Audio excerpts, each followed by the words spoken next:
اللهم إني أسألك علما نافعا.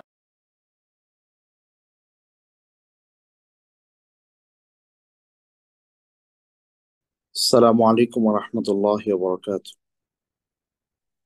الحمد لله والصلاة والسلام على رسول الله وعلى آله وصحبه ومن والاه أما بعد.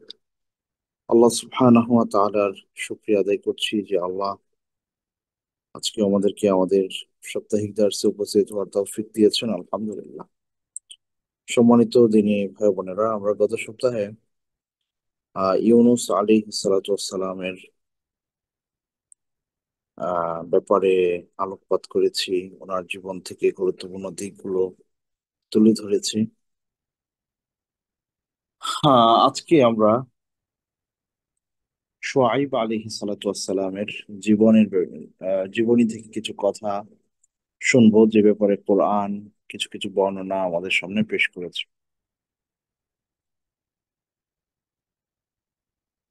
আল্লাহ সুবহানাহু ওয়া তাআলা পবিত্র কোরআনের সূরা আরাফের 85 থেকে 87 নম্বর আয়াতে বলছেন, ওয়া ইলা মাদিয়ানা আখাহুম শুআইবা, আর মাদিয়ানবাসীর প্রতি তাদের ভাই শুআইবকে প্রেরণ করেছিলাম।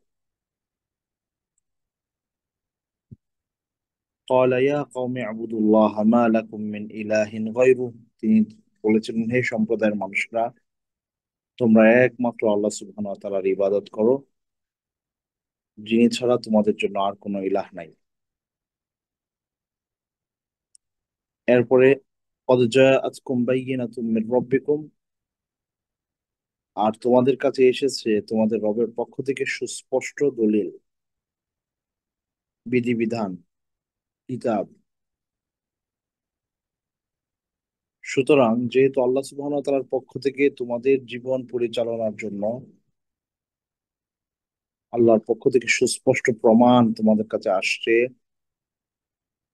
তোমাদের করণীয় বর্জনীয় সম্পর্কে, সুতরাং তোমাদের করণীয় কি? ফাআউফুল কাইলা ওয়াল মিজানা ওয়ালা তাবখাসুন নাসা আশিয়াআহুম ওয়ালা তুফসিদু ফিল আরদি বা'দা ইসলাহিহা।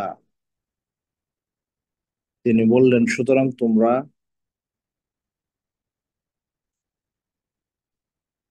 যখন মানুষকে ওজন করে দিবে, ব্যবসা বাণিজ্যে যখন তোমরা অন্যকে মেপে দিবে, সেক্ষেত্রে তা পরিপূর্ণ করে দাও। মানুষকে তাদের মালামাল উজিয়ে দিতে ক্ষতিগ্রস্ত করে দিও না। এটা ছিল 1 নাম্বার নাসিহা তাদের প্রতি। তারপরে বলেছেন, ওয়ালা তুফসিদু ফিল আরদি বা'দা ইসলাহিহা, জমিনে সংস্কার সাধনের পর, এই দুনিয়ায় সংস্কার সাধনের পর সেখানে অনর্থ সৃষ্টি করে ফিতনা ফাসাদ সৃষ্টি করো না। আর এটাই তোমাদের জন্য কল্যাণের, যদি তোমরা আল্লাহর প্রতি বিশ্বাসী হও। আচ্ছা, এই এতটুকু বর্ণনায় আমরা বুঝতে পারছি যে শুআইব আলাইহিস সালাতু ওয়াস সালাম তিনি যেই সম্প্রদায়ের মানুষদের কাছে এসেছিলেন, তারা আল্লাহ সুবহানাহু ওয়া তাআলার প্রতি বিশ্বাস স্থাপনে, হয়তো অনেকে বিশ্বাস স্থাপন করত, আল্লাহকে মানতো, আল্লাহকে বুঝতো, আল্লাহ আছে এটা জানতো, কিন্তু কেন এটা করতো, মানে এতটুকু কেন? আগে তো ওনার পূর্বে আরো নবী রাসূলরা দুনিয়াতে ছিলেন, তারা তাদেরকে সেই দাওয়াত দিয়ে গেছে, শুনে আসছে তারা যে আল্লাহর ইবাদত করতে হয়, কিন্তু তারা হয়তো নানানভাবে শিরকে লিপ্ত ছিল।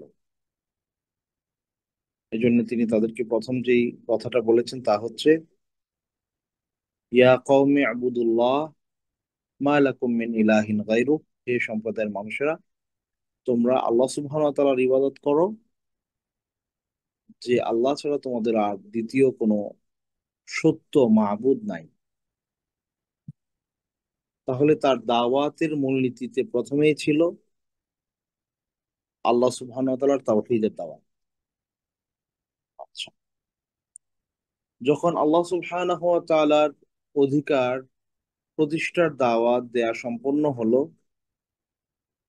তখন তারা আল্লাহকে, মানে এই দাওয়াত যখন তারা মেনে নিচ্ছে, তখন তারা আল্লাহকে মানতেছে, আল্লাহকে বুঝতেছে, আল্লাহর পক্ষ থেকে তাদের জন্য বিধিবিধান আসে, এটা তারা বুঝে। এই পরিস্থিতি যখন হবে, তখন তাদের দ্বিতীয় স্টেপে উনি কি বলছেন, যে ফাআউফুল কাইলা ওয়াল মিজানা ওয়ালা তাবখাসুন নাসা আশিয়াআহুম।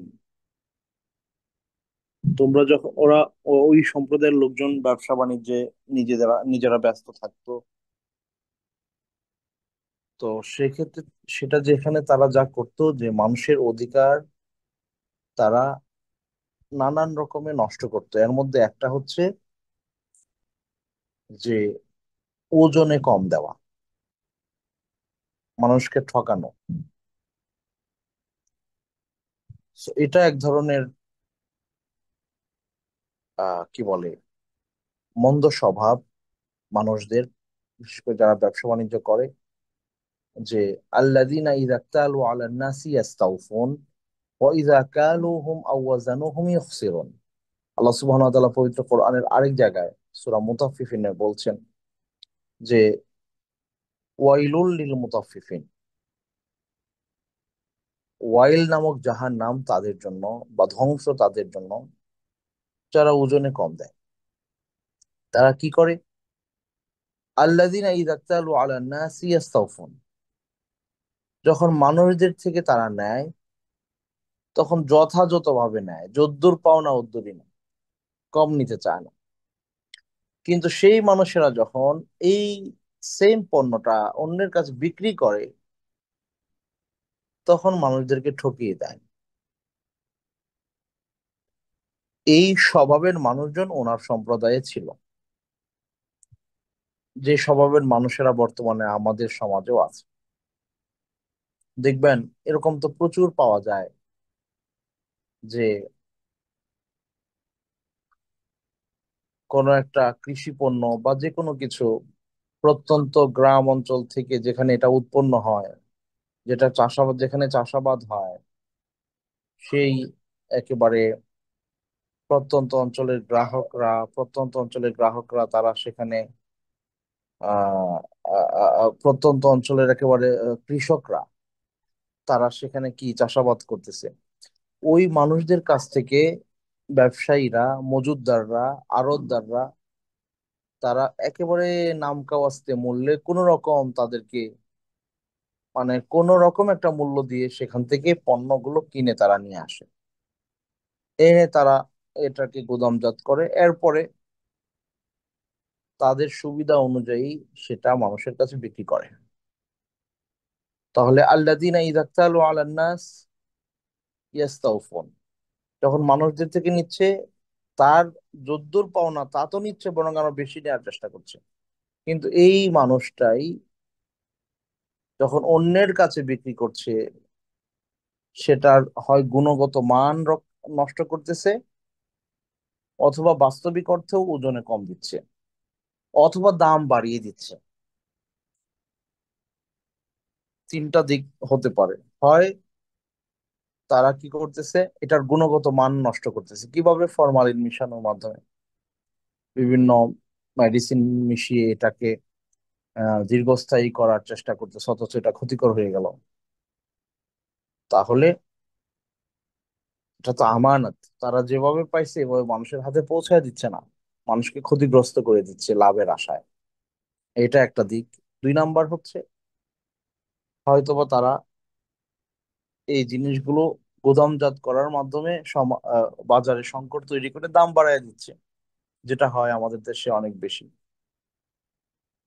এটা আরেকটা পদ্ধতি মানুষকে ঠকানোর। আরেকটা পদ্ধতি কি, যে আরো এমন কিছু ব্যবসায়ী আছে যারা আসলেই যখন ওজন করে দিবে, তখন 1 কেজির জায়গায় 1 কেজি না দিয়ে 900 গ্রাম দিচ্ছে, এটাও হতে পারে। সো এই তিনটা অবস্থাই ইসলামী শরীয়তে হারাম কাজ। এবং যারা এই ধরনের কাজ করবে তাদের জন্য ওয়াইল নামক জাহান্নামের কথা আল্লাহ কোরআনে উল্লেখ করেছেন। কিন্তু মানুষ এটা এইভাবে বড় করে দেখে না, মনে করে এটা তো স্বাভাবিক বিষয়। তো এই ধরনের মানুষ ওনার সমাজেও ছিল, এবং তাদেরকে উনি বলেছিলেন ওয়ালা তুফসিদু ফিল আরদি বা'দা ইসলাহিহা, তোমরা জমিনে শান্তিপূর্ণ অবস্থা বিরাজ করার পরে সেখানে আবার তোমরা তোমাদের এই অপকর্মের মাধ্যমে বিশৃঙ্খলা তৈরি করো না। এরপরে তিনি বলেছিলেন ওয়ালা তাকউদু বিকুল্লি সিরাতিন তুঈদুন ওয়া তাসুদ্দুন আন সাবিলিল্লাহি মান আমানা বিহি ওয়া তাবগুনাহা আইওয়াজা। আচ্ছা, তাদের আরেকটা স্বভাব ছিল যে তারা বিভিন্ন রাস্তায়, রাস্তার মোড়ে মোড়ে বা বিভিন্ন এলাকায় তারা কি করত, যারা ভালো মানুষ ছিল, সহজ সরল মানুষ ছিল, ইমানদার মানুষ ছিল, তাদেরকে বিভিন্নভাবে থ্রেট দিত, তাদের সম্পদ গুলো ছিনিয়ে নিত, সেটা নানান ভাবে। বর্তমানে আমাদের দেশে চাঁদাবাজদের যে স্বভাব, একজন লোক বাড়ি করতেছে, বলছে যে এত টাকা না দিলে বাড়ি উঠাইতে দিবে না, বা ব্যবসা করতেছে এত টাকা চাঁদা না দিলে ব্যবসা করতে দিবে না, দোকান খুলতে দিবে না। তো এই ধরনের স্বভাব এদের মধ্যে ছিল। মানুষদেরকে হুমকি ধমকি দিয়ে, মানুষদের পথ রুদ্ধ করে, স্বাভাবিক জীবন যাপন ব্যাহত করে, তাদের থেকে পয়সা মানে হাসিল করা, অর্থ হাসিল করা, জোর জবরদস্তি করে পয়সা নিয়ে নেওয়া, এই ধরনের স্বভাবও তাদের মধ্যে ছিল।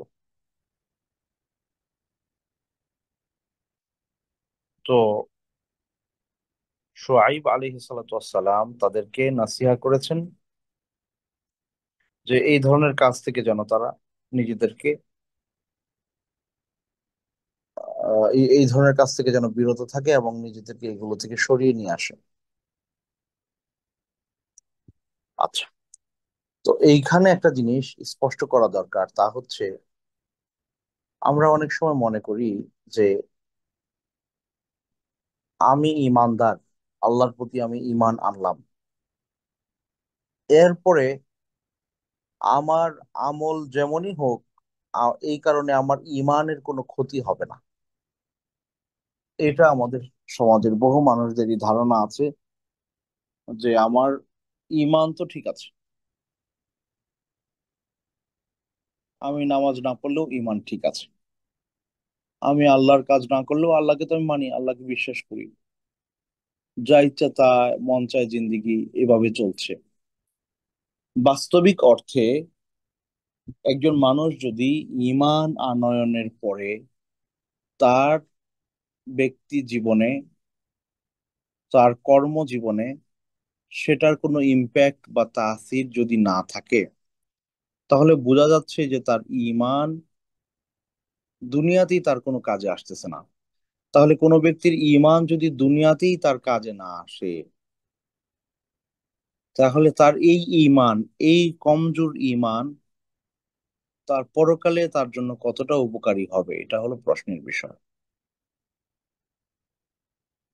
এখানে দেখেন শুআইব আলাইহিস সালাতু ওয়াস সালাম তিনি তার সম্প্রদায়ের লোকদেরকে আল্লাহ সুবহানাহু ওয়া তাআলার প্রতি ঈমান আনার ব্যাপারে, আল্লাহ সুবহানাহু ওয়া তাআলার ইবাদাতের ব্যাপারে যেমন সতর্ক করেছেন, এর পাশাপাশি দুনিয়াতে আমাদের চাল চলন, আমাদের লেনদেন, আমাদের উঠা বসা, এগুলোতেও আল্লাহর প্রতি ঈমানের একটা তাসির থাকবে।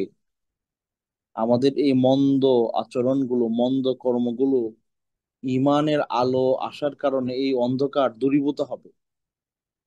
এটাই ঈমানের দাবি,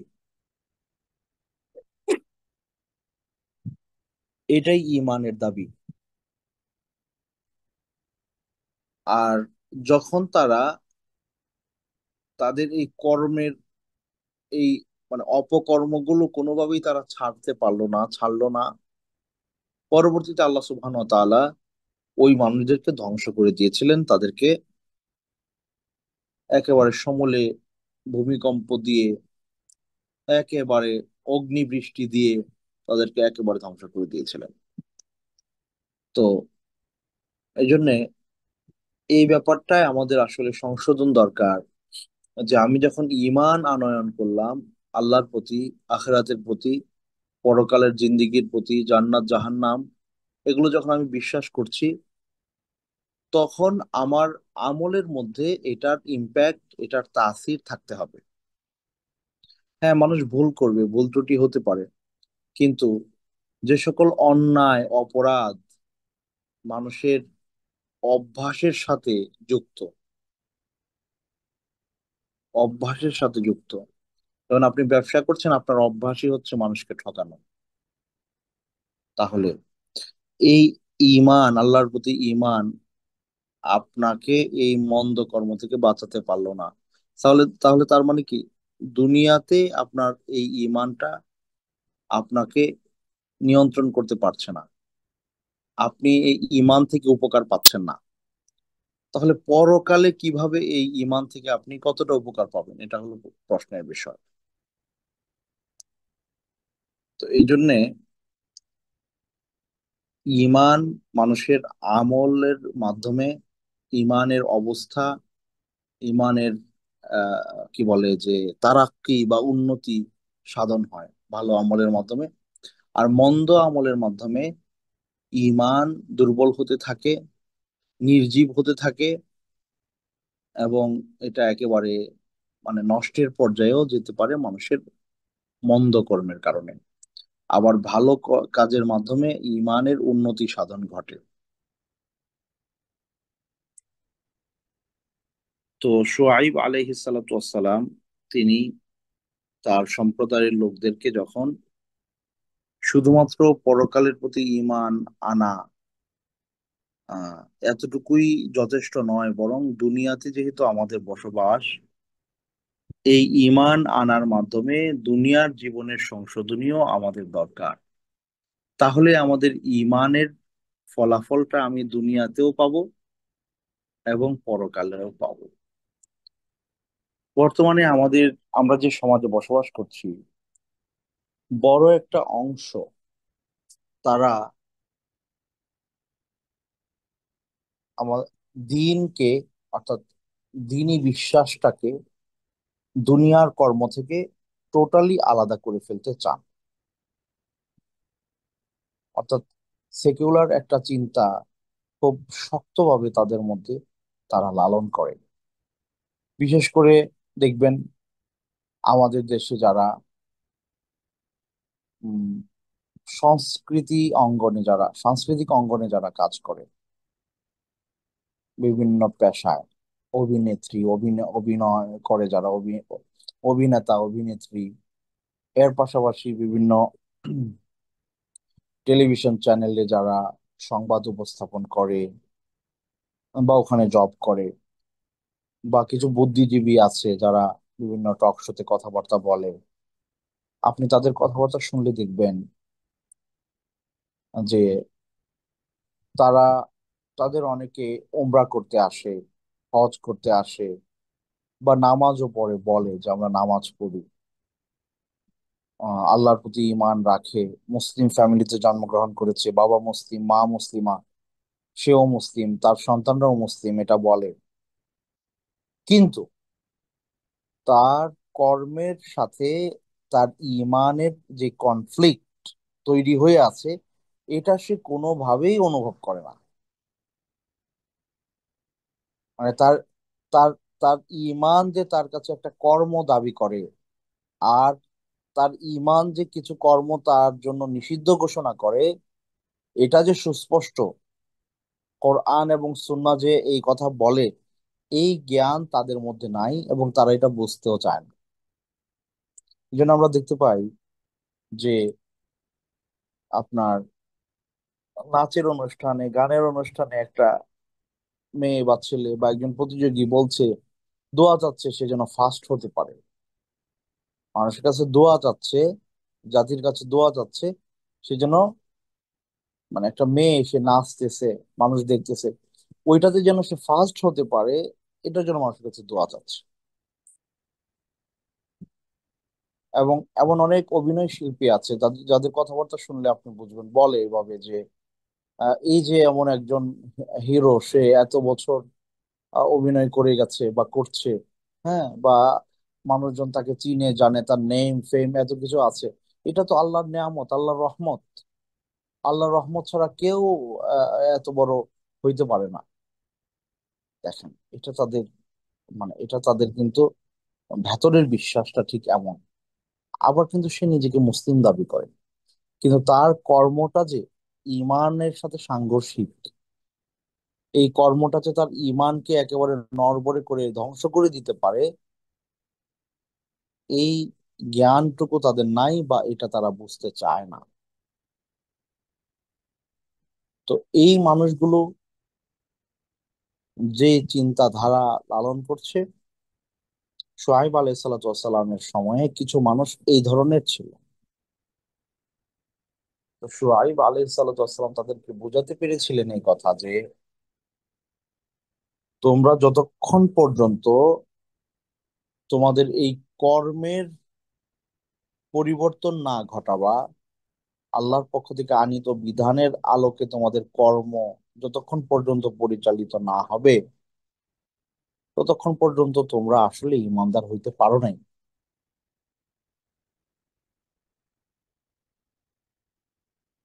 তো এই যে একটা সেকুলার সমাজ দুনিয়ার ইতিহাসে যুগে যুগে ছিল, এবং এখনো আছে, ভবিষ্যতেও থাকবে।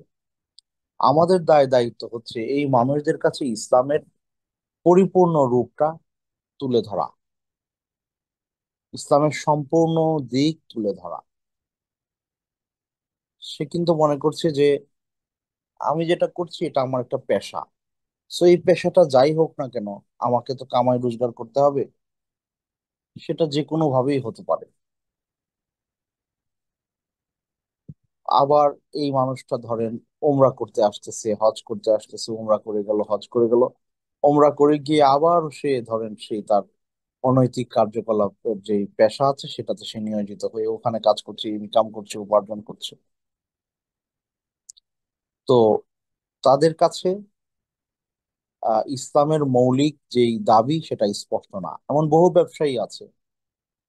আমাকে একজন বললেন, এবার বাংলাদেশে গিয়েছিলাম, একজন আলেমে দ্বীন আমাকে বললেন যে ভাই, আপনি অবাক হবেন, এমন বহু ব্যবসায়ী আছে, অনেক বড় কোম্পানির মালিক, গ্রুপের মালিক, পয়সা আছে প্রচুর, রমাদানের শেষ দশকে ওনারা এতেকাফ করছে, এতেকাফে চলে আসছেন, ওনাকে আর কেউ পায় না, কারণ উনি এতেকাফে চলে গেছেন, দুনিয়াবি জিন্দিগি থেকে আলাদা হয়ে এতেকাফে চলে গেছেন।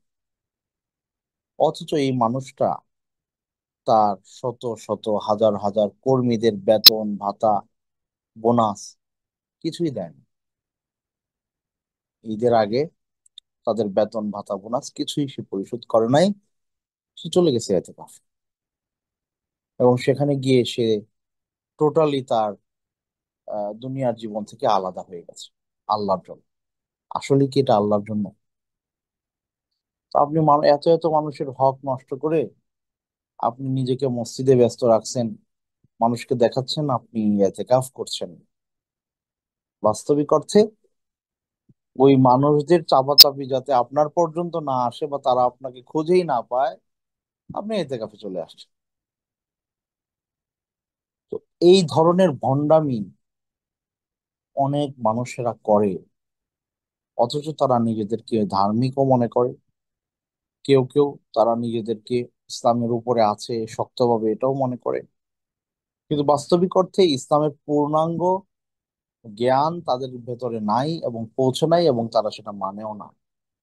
সো তাদের এই ঈমান তাদের জন্য আসলে মানে উপকার বয়ে আনতে পারবে না। সুবহানাল্লাহ বিহামদিহি। তো এই ধরনের আচরণের মানুষজন আজকে না, শুধু এই শুআইব আলাইহিস সালাতু ওয়াসসালামের যেই সময়, সেই সময়েও এই আচরণের মানুষজনের অস্তিত্ব ছিল। এই আচরণের মানুষের অস্তিত্ব ছিল। আমরা এমন বহু শুনেছি যে মাদ্রাসা বোর্ডে ওনারা চাকরি করেন।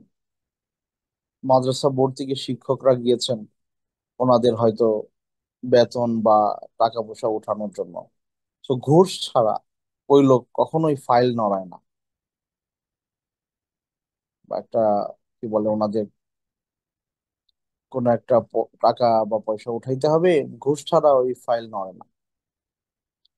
ইভেন এমনও ঘটনা শুনেছি যে রমজান মাস ওনারা গিয়েছেন তার অফিসে, উনিও মানে জোহরের নামাজ বা আসরের নামাজের ওয়াক্ত হয়ে গেছে, নামাজে চলে যাবেন, তাড়াহুড়ো আছে।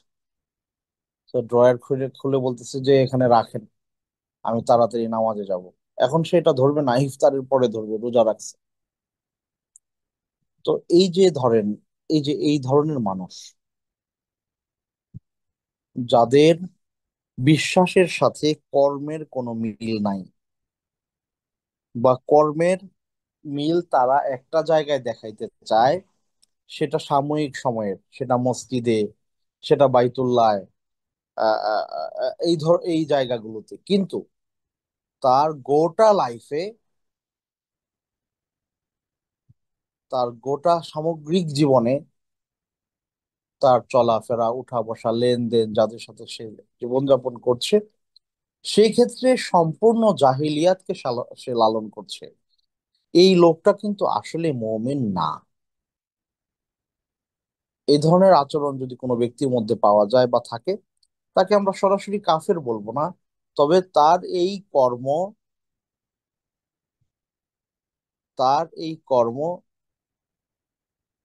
তার নেফাকির ঘোষণা দেয়, তার নেফাকের ঘোষণা দেয়। এবং এই কর্ম, যেটা সে এভাবে লালন করে করে করে করে দুনিয়া থেকে বিদায় হবে, পরকালে তার এই ঈমান তার জন্য কাজে আসবে না। আল্লাহ সুবহানাহু ওয়া তাআলা আমাদের সবাইকে এই ধরনের মানুষ হওয়া থেকে বাঁচিয়ে রাখুন, যারা আমরা মন্দ কর্মে নিজে নিয়োজিত থেকেও সেটা যে মন্দ, সেটা যে সেটা যে হারাম, সেটা যে গর্হিত কাজ, এই অনুভব আসবে না, এমন মানুষদের থেকে আল্লাহ আমাদের হেফাজত করুন। হ্যাঁ, একজন ইমানদার ভুল করতে পারে, গুনাহ করতে পারে, কিন্তু সে বুঝবে, অনুভব করবে যে আমি যে প্রবৃত্তির নিয়ন্ত্রণ নাই আমার মধ্যে, আমি নিজেকে নিয়ন্ত্রণ করতে পারছি না, এত বড় গুনাতে লিপ্ত হয়ে যাচ্ছি। ওয়া আরিফু আন্না লাহু রব্বান ইয়াখুযু বিযামবি, সে জানে তার একজন রব আছে, এই গুনার জন্য তাকে পাকড়াও করবে, এটা সে জানে, এটা গুনাহ করছে। এরকম ব্যক্তি গুনাহ করে ফেললেও যখন আল্লাহ সুবহানাহু ওয়া তাআলার কাছে ক্ষমা চাইবে, ইয়াজিদিল্লাহ গফুরার রাহিম, অবশ্যই সে আল্লাহকে ক্ষমাশীল পাবে। আর ওই মানুষেরা, তারা তো আসলে তাদের কর্মটাকে ওইভাবে মন্দই মনে করে না। সো এই যে আবরণ তাদের অন্তরের চোখের মধ্যে পড়ে আছে, ইমানের আলো ওই আবরণ দূর করতে পারে না, তার মানে তাদের ইমানটা যথাযথ না। ইমান যথাযথ হলে এই আলোটা ওই পর্যন্ত গিয়ে পৌঁছাইতো। এরপরে শুআইব আলাইহিস সালাতু ওয়াস সালাম যখন তাদেরকে এই কথাগুলো বলতেন, তখন এরা ওনাকে বলতো, ওই সম্প্রদায়ের লোকজন, যে আসসালাতুকা তা'মুরুকা আন নাতরুকা মা ইয়াবুদু আবাউনা আও আন নাফআলা ফি আমওয়ালিনা মা নাশা ইন্নাকা লা আনতাল হালিমুর রাশিদ। ঠাট্টা বিদ্রুপ করে বলতো যে সোহাইব, তোমার নামাজ কি এটা শিখায় যে আমরা এত বছর যে রীতিনীতির উপরে চলে আসছি, আর যেই নিয়মে আমরা ব্যবসা বাণিজ্য চালাচ্ছি, মানে আমরা দেখছি লাভ হইতেছে, আমরা দেখতেছি প্রবৃদ্ধি আসতেছে, আমরা দেখতেছি আমরা ভালো আছি, অনেক টাকার মালিক আমরা হচ্ছি। তো তুমি যে সলাত আদায় করো বা তুমি যে ইবাদাত করো, সেই ইবাদাত কি আমাদেরকে এইগুলো বন্ধ করতে বলে? তার মানে কি? তার মানে হচ্ছে যে এই মানুষগুলো এই মানুষগুলো ধর্ম মানে দিনের জন্য বা ধর্মের যেই আনুষ্ঠানিক ইবাদাত আছে, সেগুলো সেগুলো আদায়ের মাধ্যমে আপনার ব্যক্তি জীবন পরিশুদ্ধ হবে, এটা তারা মানতে রাজি না। মানে সেকুলারিজমের একেবারে মূল চিন্তাটাই এরকম যে হ্যাঁ, আপনি ধর্মকর্ম করতে চান, সপ্তাহে একদিন বা যখন ইচ্ছা আপনি আপনার কি বলে আহ, স্বাভাবিক জীবন থেকে বের হয়ে নির্ধারিত উপাসনালয়ে যাবেন, সেখানে ইবাদত বন্দেগী করে আত্মাটাকে আপনি যদি প্রশান্ত করতে চান করে তারপর ওখান থেকে চলে আসবেন। ওখান থেকে বের হয়ে আসার পর আপনি আপনার ব্যক্তি জীবন, আপনার অর্থনৈতিক জীবন, আপনার পারিবারিক জীবন, আপনার সবকিছু আপনার মতো করে যেভাবে ইচ্ছে এইভাবে আপনি চলবেন। ওই যে আপনি সলাত আদায় করে আসলেন, এই সলাত আপনাকে মন্দ কাজ থেকে বিরত রাখবে না। সলাৎ সলাতের জায়গায়, আর তার ব্যক্তি জীবন ব্যক্তি জীবনের জায়গায়, তার অর্থনৈতিক জীবন তার লেনদেন সেগুলো সেগুলোর জায়গায়, সলাৎ সলাতের জায়গায়। দুইটার সাথে কোনো ধরনের কোনো রকমের সম্পৃক্ততা থাকবে না। এটা ছিল তাদের বিশ্বাস, যে বিশ্বাসটা বর্তমানেও সেকুলার যে সকল মুসলিমরা আছে, নিজেদেরকে মুসলমান বলে, তাদের বিশ্বাস একেবারেই সেম, অথচ তারা আসলে মুসলিম না।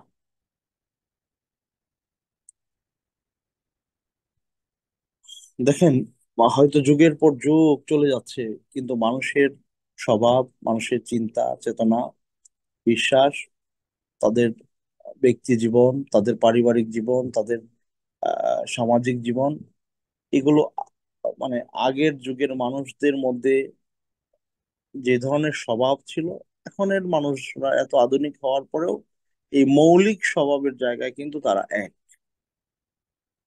মুসলিমদের মধ্যে আপনি দেখবেন, যারা প্রকৃত অর্থে আগের যুগে ভালো মুসলিম ছিল, তাদের যে স্বভাব ছিল মানুষের উপকার করা, মানুষের হক আদায় করা, মানুষের হক নষ্ট করার ব্যাপারে সচেতন থাকা, কোনোভাবেই যেন হক নষ্ট না হয় এই ব্যাপারে সচেতন থাকা, বাবা মায়ের সাথে ভালো আচরণ করা, মানুষের জন্য উপকারী মনোভাব রাখা, এই এই চেতনাওয়ালা মানুষেরা, ভালো মুসলিমরা আগেও ছিল, এখনের যুগেও আছে। পক্ষান্তরে কাফের মুশরিক যারা ছিল তারা তো আগেও ছিল এখনো আছে, আবার এই সেকুলার টাইপের মানুষ যারা, তারা আগেও ছিল এখনো আছে। তো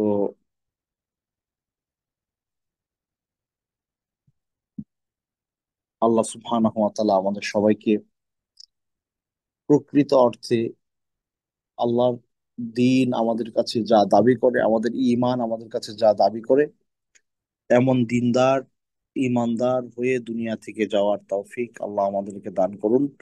আল্লাহুম্মা আমিন। আজকের মতো এখানেই শেষ করছি। ওয়াসাল্লাল্লাহু তাআলা আলা সাইয়্যিদিনা ওয়া নাবিয়িনা মুহাম্মদ। আসসালামু আলাইকুম ওয়া রাহমাতুল্লাহি ওয়া বারাকাতুহু।